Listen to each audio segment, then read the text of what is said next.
Look behind you.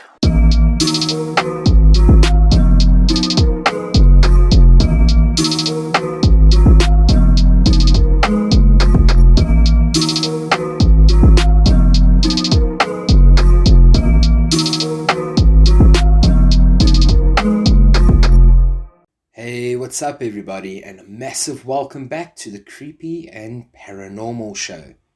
I hope that you have all been keeping well and opening your eyes to all the creepiness that is around, whether it is researching stuff on the internet or just watching TV and looking at things with a different perspective. Because today's episode is all about subliminal messaging. And I know a lot of you might be thinking that it's just a conspiracy. But today I'm here to tell you and prove to you how real and common subliminal messaging is. Alright? So sit back, relax, and enjoy the show. Like any good story, we have to start right at the very beginning. And the word subliminal comes from the Latin sub limen, literally below the threshold. And in this case, meaning below the threshold of conscious awareness. Okay, let's fast forward to the early 1900s when a theology journal spoke of subconsciousness thought as subliminal mentation. My dog Coco could have not timed that freaking bark any better. Anyways, I don't know what the hell they're barking at. I've had to pause while recording because they just went on a whole little rant of barking. Went to go and look, and guess what? Nothing. Well, nothing that I could see at least. So, anyways, moving on, subliminal mentation. Then in the 1940s, psychologists began to consider external subliminal stimuli, wondering if things unnoticed consciously by a subject may still affect their behavior. Now, it continued to be a subject of interest to psychologists right up until the 1950s. As interesting as the topic may have been for psychologists, it proved even more intriguing to advertisers who saw an opportunity in influencing behavior for fun and profit. I think mostly for profit, let's just be quite honest there. And in 1957, an ad man, oh my word. Let me try that again. In 1957, an ad man named James Vickery claimed he could increase concession sales at movie theaters by flashing messages like drink Coca-Cola or eat popcorn for a frame at a time during any said movie. Now, Vickery claimed that popcorn sales at the theater went up 18%, while Coke sales shot up by 57%. Now, if you have to look at that in terms of math numbers, and if you do your sales, that is a shit load of Coke that is being increased just because of the word being flashed. Now, while Vickery just wanted to make a quick buck, some were scared that the technique could be used for brainwashing. Yeah, like that's where they're worried about brainwashing coming, not what the American government and I'm sure pretty much every other country's governments have done in the past. But anyway, now Vickery was even asked to test the messages before the Federal Communications Commission, which was called the FCC for short, and Congress. And the only result? His eat popcorn message seemed to have actually made Senator Charles Potter want a hot dog instead. So, as it actually turns out, Vickery's claims were a hoax. He had made up the results to drum up businesses for his ad agency. And of course, that didn't stop advertisers from trying to use subliminal messages or keep the public from worrying about them. So by 1959, we can actually find evidence for the specific phrase subliminal message first used in reference to Vickery's scam. Now, throughout the 60s and 70s, experiments with subliminal messaging continued without much clear evidence that the practice worked. Or did it? Here are a couple of examples that I have come across, and well, when I say come across, I was researching and I saw them, so I thought I have to share them with you. Now, sometimes a subliminal advert is not a well-worked image or a visual illusion. Sometimes these adverts just happen because the specific product is always there, or possibly even in the background, without even being really evident. This is what is called product placement, and it is when certain products or locations are repeatedly shown on TV shows or in films. Now, Samsung took this one step further, and regardless whether it was all staged, which it seems as though it was, the selfie that Ellen DeGeneres took at the Oscars celebration all the way back in 2014 was a huge welcome for the brand Samsung. They were the global sponsor of the awards, but they confirmed that they never planned for the TV presenter to get together some of the most popular faces in Hollywood for a picture. Now, the photo that was taken with the Samsung is a great example that shows marketing with a subliminal message done well can be very effective. So basically, the way it's working is when you were looking at the Oscars, it was called the Samsung sponsored Oscars or whatever the case may be, and then this famous selfie came out that Ellen DeGeneres took, and the first thing you think of with selfie is camera, phone, Samsung. So that is the way they try to work this into the idea of subliminal messaging or just great marketing. Now, one of the biggest controversies ever relating to subliminal messages happened in one of the favorite advertising places for the tobacco and alcohol industry, which was Formula One. And in fact, next to monthly magazines, this is one of the few places left where they can still advertise. Everybody has their own morning routines, but on the top of my list is coffee. Strong, hot black coffee. I physically can't start the day without a cup. However, sometimes life gets in the way and you're forced to buy a cup of coffee while on the road. And if you're like me, you struggle to find one that tastes good and is affordable. Well, now there is a one-stop solution for you. Homeground Coffee. The name is brilliant and so is the service.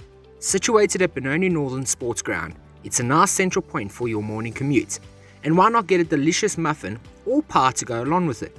Homeground Coffee is the perfect go-to, and I advise you strongly to give them a try. When you do, let them know that I sent you. Find them on Facebook at Homeground Coffee as well as Instagram. That's Homeground Coffee, HOMEGROUND. That's possibly why Marlboro has been advertising in the world of motorsport for years. However, because of the laws banning the advertising of these products, they have had to innovate and advertise themselves in a more subtle way. And at one point, all of the tobacco brand logos were removed from the cars due to these restrictions. However, Marlboro cleverly got round this ban by creating a more subtle design. They simulated a tobacco packet by painting a barcode on the back of the car. You can see it here in this picture, it is as clear as day.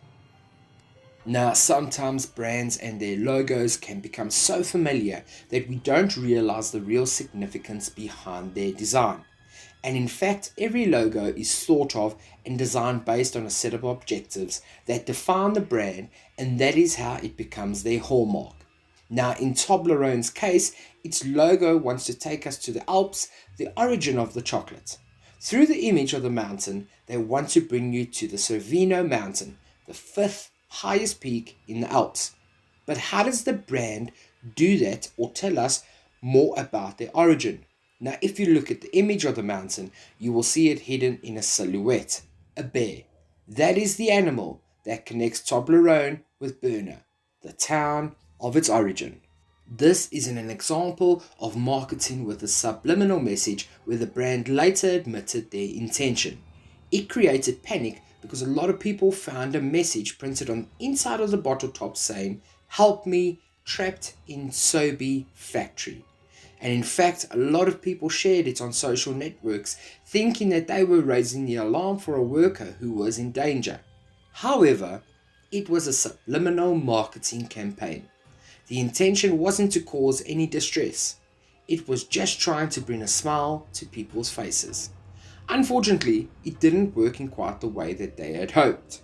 Now, I'm still trying to figure out what the fuck that's got to do with anything, in the sense of they were trying to bring awareness to the brand. So yes, the brand got awareness, but let's just be honest, what were they playing at with that line? Like, that really just didn't make sense. Anyways, it's just one of those that unfortunately I can't give you any more information on because I do not know the answer. Right, The Simpsons. Oh gosh, that is everyone's absolute favorite, from people sending me pictures of it saying, look, it's proven The Simpsons can predict the future and all of that kind of stuff, when in fact it's really not. If you just go and do a little bit of research, you'll see the episodes come out afterwards. But nonetheless, they are still extremely smart about the way they go about their business. Now, before the first ever episode, not before the first episode, the legendary series of The Simpsons, so starting all the way back in the beginning, is completely full of hidden messages, as well as references that you probably may not have noticed, like this one. So if we look at the series called Futurama, way before, or not way, but before the first episode ever aired of Futurama, the creators of Simpsons gave a subtle shout out to the audience to make sure they would watch the new TV show. Now, as you can see in the image, during the credits, the words "Watch Futurama" were placed between the first name and surname of the executive producer, David Cohen. But now, it wasn't the only nod that was given to the new series that was about to be launched at the time. Now, as you can see from the next image, in one of the scenes, you can clearly see a character wearing a Futurama t-shirt. Talk about something futuristic. So I'm not going to even lie to you, I never knew about this one really, or have I ever known how to pronounce this word, but let me give it a bash. So Sony Viao's logo is one that hides a hidden message that can't be seen that easily. Now, if you look closely, the design of the word Viao shows the symbol of analog and digital that defines the two worlds in which the brand works. It is a super clever use of advertising and subliminal marketing because it is not supposed to be understood or appreciated by everyone so easily. Today's sponsor is called Invoice Cloud. Now, this is really awesome if you're an entrepreneur, small business owner, or even a freelancer. You know how difficult it is to manage and then create those invoices for your customers. But with Invoice Cloud, you have everything you need to create simple professional estimates on the fly. It's easy to use and understand, and getting rid of all the nonsense so you can have more time to do what matters most, which is to grow your business. Invoice Cloud allows you to add your company details, logo, customer information, as well as products, making it a breeze to send estimates to your clients anytime, anywhere. Now, if you want to start your free 7-day trial and get invoicing in just under 5 minutes, all you need to do is head over to invoicecloud.co.za and boom, you are sorted. That's invoicecloud.co.za. I thought this one was super awesome and super cool, not only because it's food, but Tostitos is another logo that has a hidden message and is not designed by accident. In fact, even though it contains a subliminal message, it is one that can't be seen quite easily. The two T's in the middle of the words look like two people eating a tostito and dipping it in salsa. With this image, the brand is trying to encourage their customers to consume the product. What about old Snooty Peacock? Can you see two things in the image of Snooty Peacock? You are right, and that is the purpose of the popular jeweler's logo.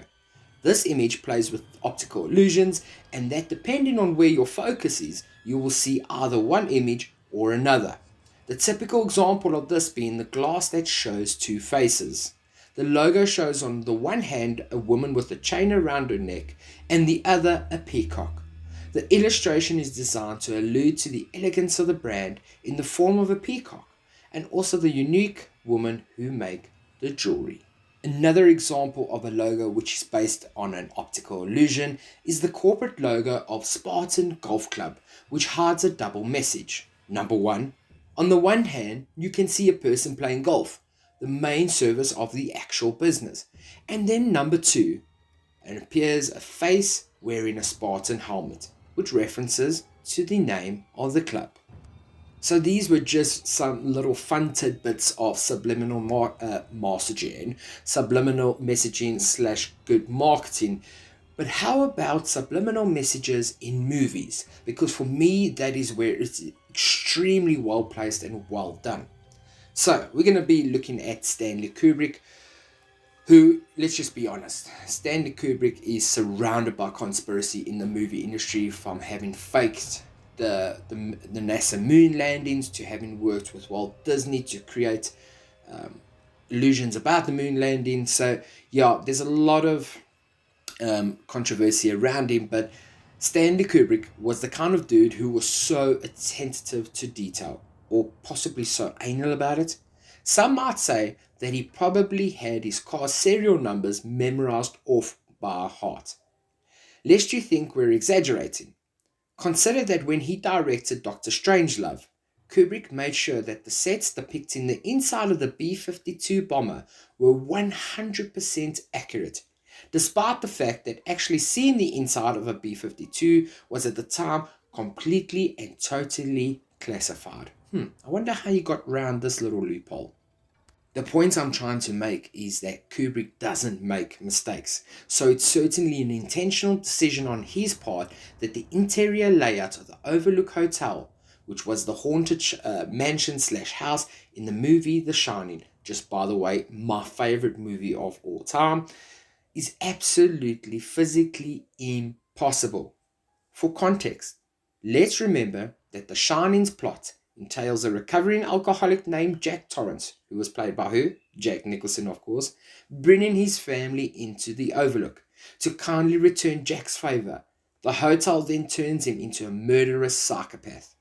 Now, to depict Jack's slide into insanity, Kubrick deliberately skewed physical perceptions by having the Overlook's layout make no sense whatsoever.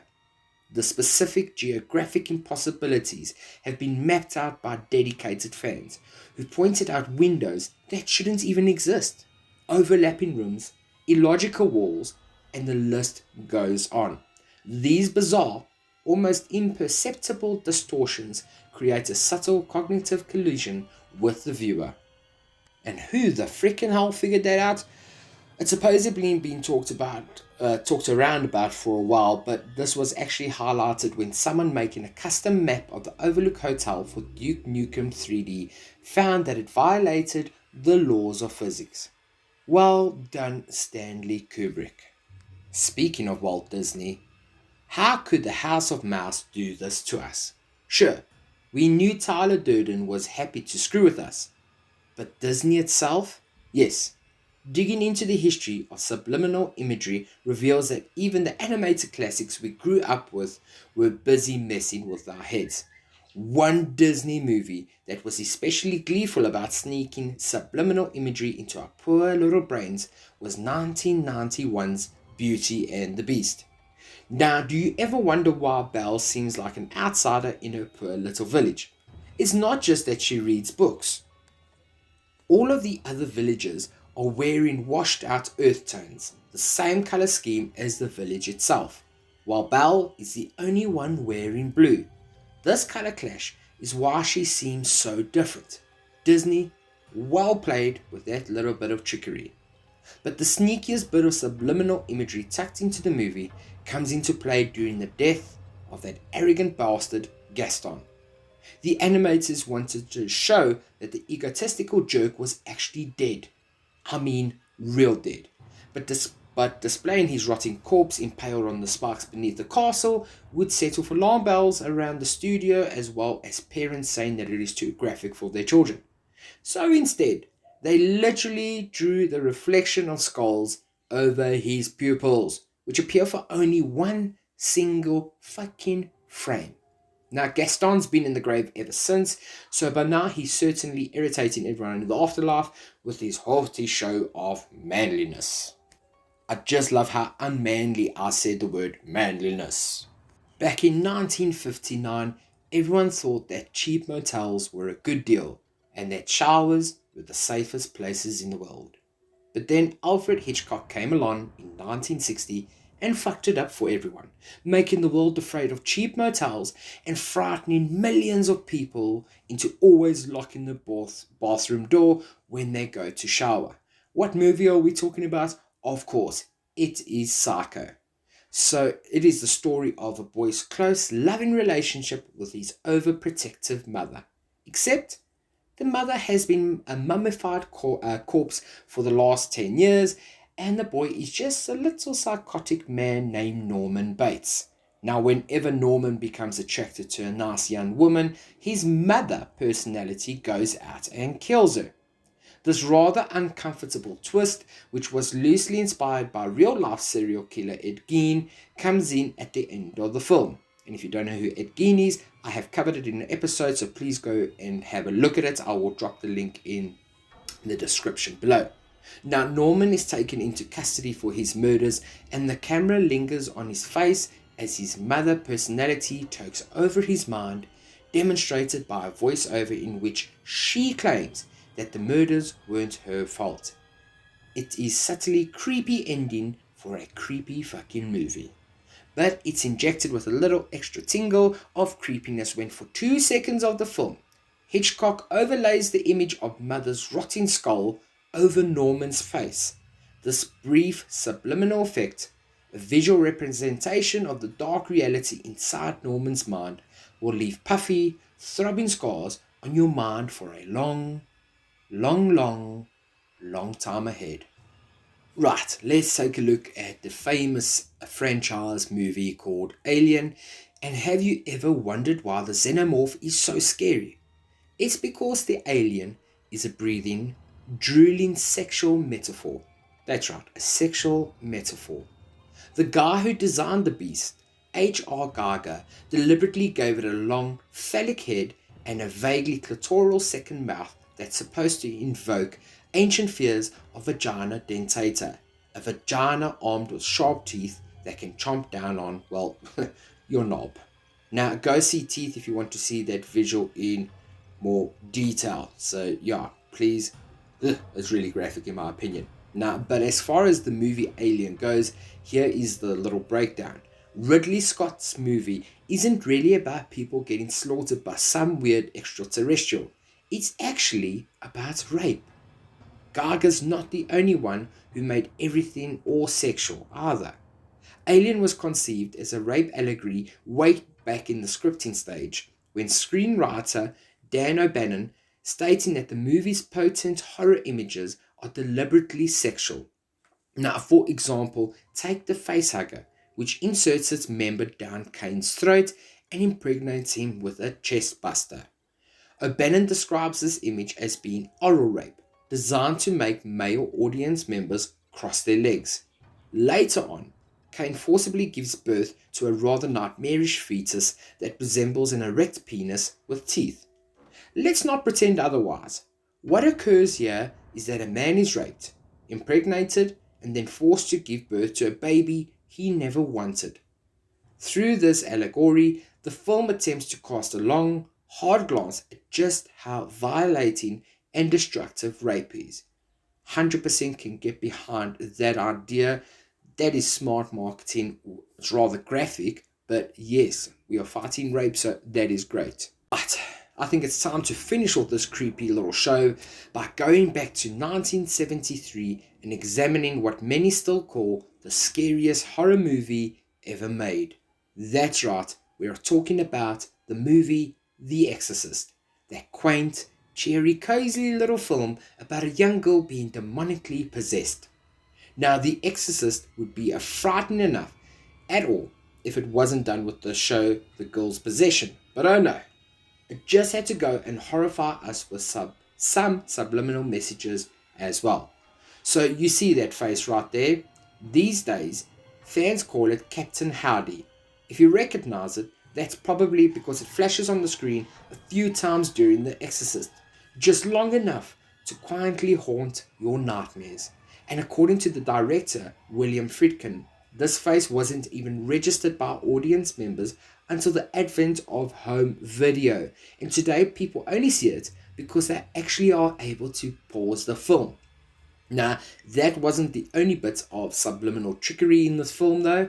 Friedkin also added the sound of buzzing bees to the background of certain spooky scenes, hoping to trigger a flight or fright response in viewers. And you actually thought that little girl was just scary enough. Right, I think it's time to wrap up the episode right there. I want to hear from you in the comments below. What was your favorite bit of subliminal messaging / trickery or good marketing that I've mentioned here? Are there some that I've missed that are really good and should be on this list? Let me know as well. Now, something that when I think of subliminal messaging is mind control, because of how secretive it's done against you without your will. And when we start talking about mind control, absolutely, you probably think of Project MK Ultra. Now, that is one episode where I would like to do a deep dive into MK Ultra. So you probably would be looking at an hour-long episode if it is something that you're interested in me covering. I know a lot of other content producers have done it, but if it's something you'd like to hear my irritating voice do, please let me know as well in the comments below. Anyways, guys, girls, ghosts and ghouls, I suppose, don't forget to check your beds tonight when you go to sleep.